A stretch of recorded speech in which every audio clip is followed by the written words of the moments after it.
Bismillahirrahmanirrahim. Assalamualaikum warahmatullahi wabarakatuh. Jumpa lagi dengan saya Kang Dasril yang punya kawasan Cikande dan sekitarnya. Mata masih sipit karena bangun tidur, cuaca panas, komplit pokoknya. Siang hari ini kita akan sedikit bercerita tentang naskah-naskah yang ada di Banten. Untuk naskah-naskah ini pernah diteliti oleh para profesor sebelumnya sampai terakhir oleh Tutik Pujiastuti, termasuk Eka Jati dan yang lain-lainnya. Jadi kalau kita berbicara naskah-naskah di Banten, itu banyak sekali kategorinya. Tapi yang paling sering dipakai untuk penelitiannya itu sejarah Banten dan babat Banten. Jadi naskah-naskah di Banten itu ada 94 naskah, semuanya ada 94 naskah. Akan tetapi tidak semuanya berada di Indonesia. Ada dari 94 naskah itu meliputi beberapa bagian lagi, seperti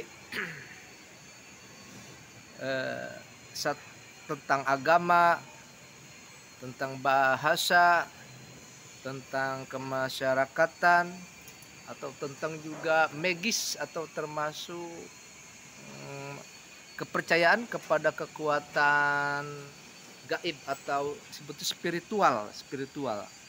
Terus ada tentang primbon, ada sejarah, juga ada sastra. Nah, dari 94 naskah tersebut, 31 naskah itu berada di Perpustakaan Museum Nasional Jakarta. Kemudian yang 61 naskah itu berada di Perpustakaan Universitas Leiden, Belanda. Sedangkan untuk yang 2 naskah itu berada di masyarakat Banten. Nah, untuk bahasa juga tulisan dari baik babat maupun sejarah Banten, jenis aksaranya itu jenis aksara Jawa atau disebut juga carakan atau carakan. Terus ada aksara cacarakan, ada aksara Arab, ada aksara Pegon, dan juga aksara Latin. Sedangkan untuk bahasanya itu bisa bahasa Jawa, bahasa Sunda, Melayu, Arab, bahkan terselip bahasa Belanda di dalam naskah tersebut. Nah, dari naskah-naskah tersebut dapat kita bagi lagi selain dari segi agama, bahasa, kemasyarakatan, magis kepercayaan, primbon, sejarah, dan sastra. Untuk naskah-naskah wawacan itu seperti Wawacan Banten Girang, Wawacan Kiai Haji Mansur, Wawacan Nyai Artati juga ada. Sedangkan untuk catatan Bantennya itu seperti Peraturan Sultan Banten, Catatan Silsilah, Perjanjian Sultan Banten. Sedangkan untuk naskah itu berbentuk sastra itu seperti Wawacan Abu Jahal, terus Wawacan Nabi Paras, terus Kidung Pangruat, seperti terus Jangjawokan atau mantra-mantra, terus Wawacan Amir, Wawacan Kendit Birayungan, Wawacan Kuda Wirasa, Wawacan Lahuri, dan Wawacan Madu Kusuma. Jadi itu naskah-naskah yang jenis sastra. Ada juga naskah yang tidak berjudul seperti melalui bahasa Belanda itu The Badush atau orang-orang Baduy, seperti itu. Baik dalam sejarah Banten atau Babat Banten itu cukup mencakup atau terbagi di dalam beberapa pupu. Jadi di dalam Babat Banten itu dibagi tiga bagian pada itu. Nah, di bagian-bagian itu ada pupuh-pupuhnya juga, seperti tentang membahas Tanah Jawi. Babat Tanah Jawi itu dipupuh 23 sampai 29. Terus tentang perjalanan utusan Banten ke Mataram, ya itu berada di pupuh ke-47 sampai ke-49. Sedangkan untuk Pangeran Banten ke Pajajaran atau penyerbuan Banten ke Pajajaran itu terdapat di pupuh ke-21. Terus ada juga naskah-naskah Banten yang menggunakan bahasa Melayu seperti Hikayat Hasanuddin dan lain sebagainya.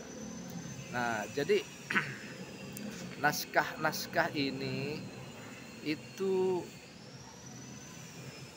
ada yang disumbangkan oleh beberapa kolektor. Jadi tidak mutlak naskah ini milik Kesultanan Banten atau yang sekarang disebut Kenaziran Kesultanan Banten. Karena memang naskah-naskah ini ada beberapa sumbangan-sumbangan dari para kolektor-kolektor pada masa Hindia Belanda.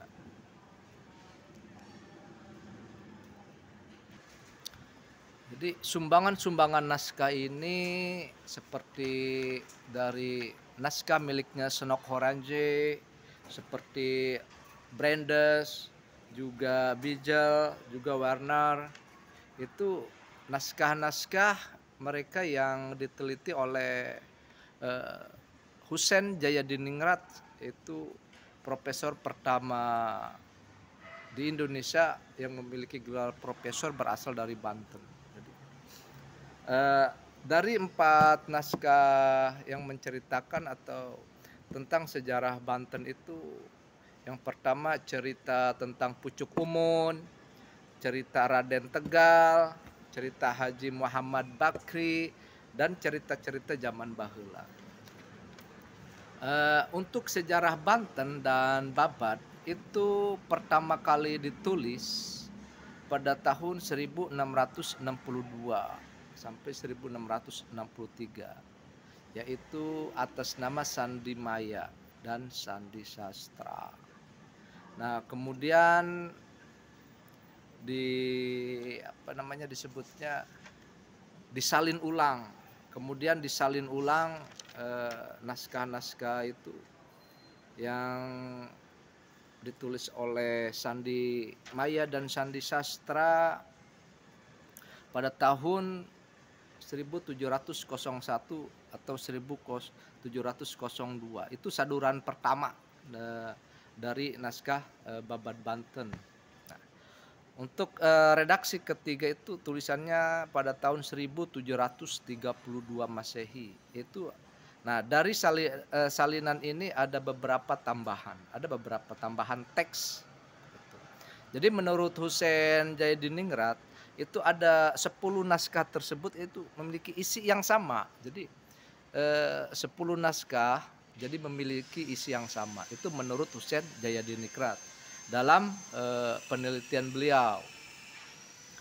Nah, jadi bagian awal naskah tersebut itu menceritakan tentang mitologis atau apa disebutnya ya, legendaris, dan berakhir tentang di bagian ketiga tentang adalah nilai historis atau historisnya. Jadi di bagian Babat Banten itu terbagi dari 3 bagian.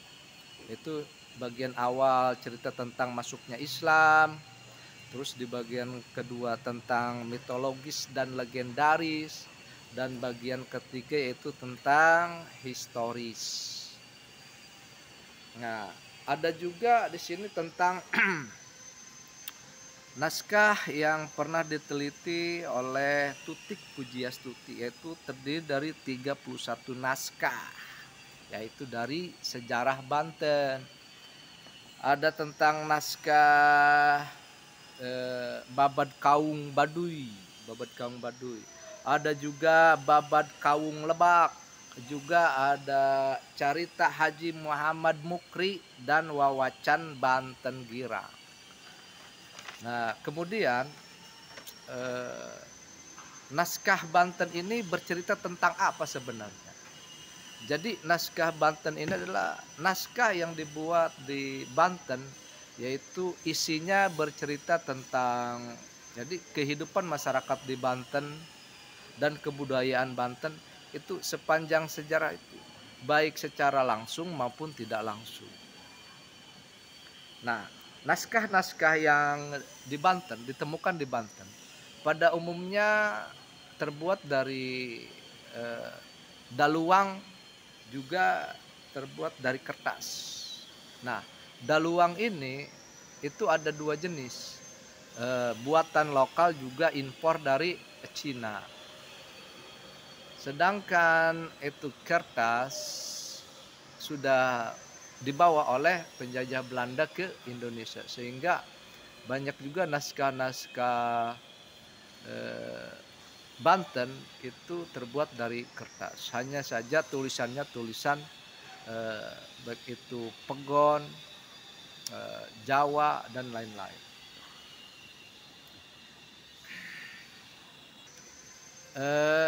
Kemudian siapa sebenarnya penyumbang naskah-naskah pada masa itu? Jadi ada penyumbang naskah, ada penulis naskah dan lain sebagainya.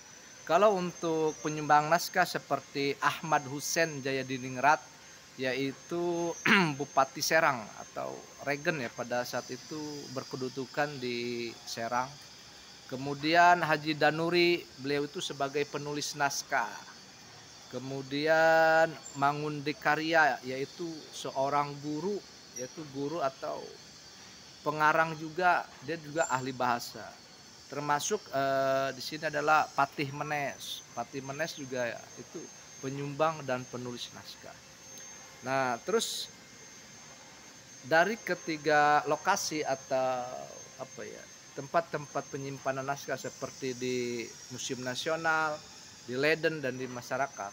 Nah, untuk di Leiden itu naskah-naskah bercerita tentang semua itu tentang keagamaan, biasanya tentang keagamaan. Sedangkan untuk naskah yang berada di perpustakaan nasional seperti naskah Babad Banten, terus sejarah, cerita, wawacan, piagam, catatan dan surat-surat sultan. Sedangkan untuk yang ada di masyarakat itu bercerita tentang sejarah Banten juga, seperti wawacan Haji Mansur, atau yang lebih dikenal oleh masyarakat dengan apa namanya, Babad Banten Kecil, Babad Banten Kecil. Jadi seperti itu saja penjelasan dari saya buat rekan-rekan semua. Mudah-mudahan ada manfaatnya ya bagi rekan-rekan yang memiliki naskah-naskah tua atau catatan-catatan keluarga. Silakan bisa menghubungi Abah Yadi. Jadi untuk di apa ya sebutnya, untuk didigitalkan juga untuk melakukan perawatan terhadap naskah-naskah tua agar tidak rusak. Itu Abah Yadi bagiannya untuk naskah-naskah yang ada di Banten. Nah, mudah-mudahan cerita dari saya ini atau sekedar pemberitahuan informasi lah dari saya, ada manfaatnya untuk kita semua, khususnya buat diri saya. Mohon maaf atas segala kekurangan. Billahi taufik wal hidayah. Walakum minkum. Assalamualaikum warahmatullahi wabarakatuh.